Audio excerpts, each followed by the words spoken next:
little over 2 years ago, I released a video called Judgment is a Good Game. I can't go back and watch it. I can't go back and watch any of my videos from before the Catherine Full Body review. It hurts too much. But that doesn't mean I haven't forgotten the importance of that video, as it was the one that kicked off my second mainstay series. So it would be remiss to not do it is a good game on its sequel, Lost Judgment. Before that, quick update on my feelings with the first game. I really liked it. Combat was a little janky, but the story is easily in the top 3 of the Yakuza series. In terms of side content, it was also incredibly strong, and that strength continued into Yakuza 7. But how does the newest entry in this side sub-spin-off series fare so far? Well, I'm sorry to say, it's a complete and utter failure within seconds of it starting. There's zero bread tech, and frankly, it's insulting. Ryuga Gotoku Studios has zero excuses for putting out such a mess of a product. 0.2 out of 10, thanks for watching. My first real impression of the game is this newish cutscene presentation. It's like a visual novel type style where the characters pop in and out while they talk to each other. Conceptually, I think it's fine, but in execution, it's a little eerie. The floating heads just lack the exaggerated expressions or movement to make this style work. I remember Yakuza 7 toying with this style occasionally, but I don't recall them ever lasting super long, nor them happening outside of combat. I wonder if this is a cost or time-saving measure or something. You can call this a nitpick, and I wouldn't even argue with you really. But I remember back in Yakuza 0 how there were a million different styles of cutscenes, and it felt a little random. I just prefer a more consistent presentation is all. Tailing missions make a comeback, and while I haven't gotten to a second one where I currently am in the story, I recall how awful they were in the first game. They were incredibly strict and felt like a last-minute addition with how thrown together they were. This one mission is already infinitely better. The game is much more forgiving, and the overall feel is much smoother. Sliding in and out of hiding spots feels pretty natural. It's still a little tedious, but I much prefer this over the originals.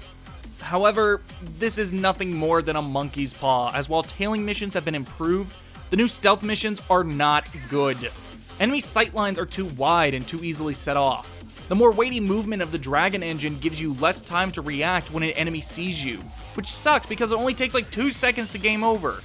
There is a takedown option if you get close enough to a target, but if you get even an inch too close, you instantly get caught. There are things you can do to distract guards, but it doesn't work how you think it would. You can throw a coin to force an enemy to move, but not only can you only throw them at specific points, but enemies are only distracted when they're moving. Once they stop to pick up the coin, it doesn't matter if you're behind them. They can see you again. And on top of all that, the camera just isn't a good fit when you're required to stealth through such tight sections. Hopefully in a future game they can improve stealth missions. Then they can have a new mission type that's the worst thing in the game. One of the reasons why I really liked the first Judgment was because of Yagami. He's a great protagonist in part because of the fact that there's 2 of him.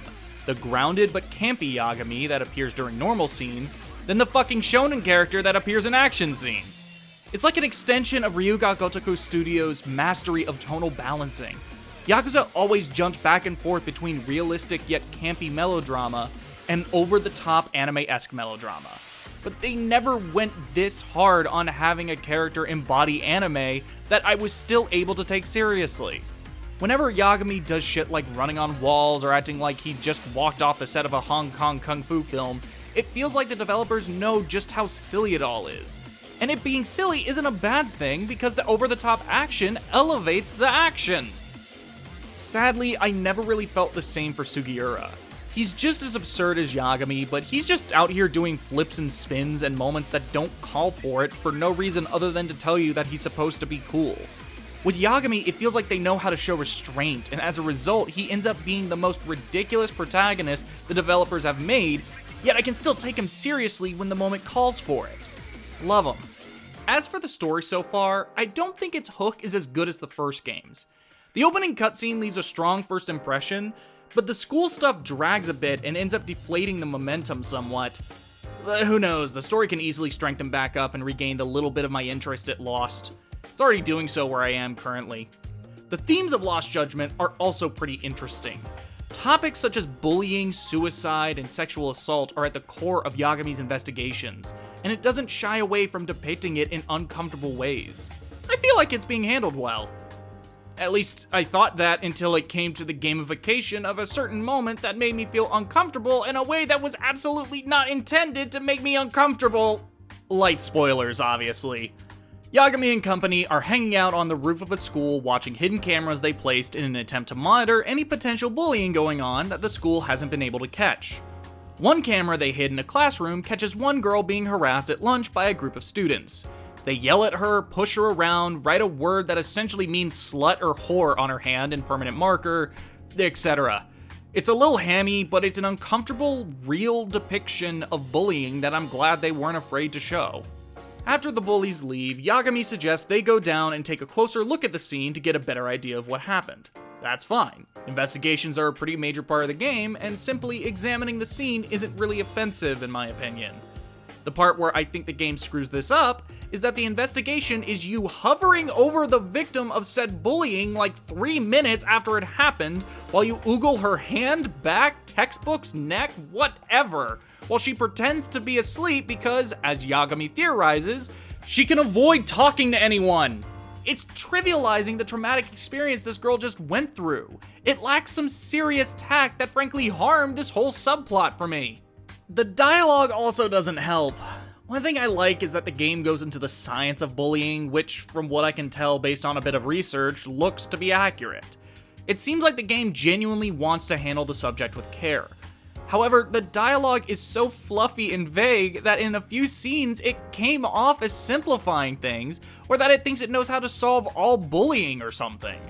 When I break down what they're saying, it's clear that they're talking about this specific situation, but the way characters say things like a sense of justice and stuff just kind of muddles the point in my opinion. But you know what? I just spent like half this script talking about the story, so let's move over to gameplay. Combat is just as good as it was in the first game, made even better with the inclusion of a third style. Crane style is great for crowd control thanks to its various wide range attacks, while Tiger style is great for one-on-ones with its charge hits. But now we have the brand new Snake style. Snake style focuses specifically on fluid attacks and parries, as well as being the best option for enemies with weapons. Of these three, it is easily my favorite. It's just so satisfying to use, especially as you throw enemies all over the place. One drawback, however, is it hinders style switching. Like in the first game, you switch styles by pressing down on the D-pad. With two styles, it's fine, but any more results in you having to cycle through another style that you don't want. It's quick, but it's an annoyance that could have easily been avoided since this is like the 5th game by Ryuga Gotoku Studios to feature style switching, and this is the only time it's been a problem. When it comes to the mini games and side content, I will wholly admit that I haven't unlocked everything. But what I have played has been really good. Full Sega Master System games, a new rhythm dance minigame that's like a merging between karaoke and the dance minigame from Yakuza 5, boxing, skate park, and a bunch of other stuff that looks cool as hell. Super excited to unlock them all. As for the things I have unlocked and played, they're all great. I spent like an hour trying to get all the toys out of the UFO machines. Drone races are back and they're just as fun as they were in the original Judgment, and Golf Bingo is still surprisingly one of the most fun side attractions. The new detective tools used in investigations also really help spice up sub-stories. And while I haven't unlocked the skate part, using the skateboard to just ride around makes getting from A to B faster and more interesting.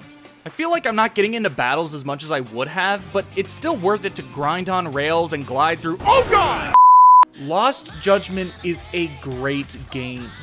While I'm still not even halfway, I'm really enjoying my time with it. Part of me feels bad for covering the game despite playing it for 10 hours at this point, just because there's still so much more for me to see and do. These games are always packed full of content. Just know that so far, I am immensely enjoying what's available, and while I do think the game could be better when it comes to its subject matter, the story is intriguing enough to keep me going. But how do you feel about Lost Judgment? Are you upset that you play as a fully grown adult beating the stuffing out of high schoolers despite them coming at you with weapons and literally admitting to selling girls out to the local Chinese gangsters for sex? Let me know in the comments below, and while you're there, leave a like and subscribe for more.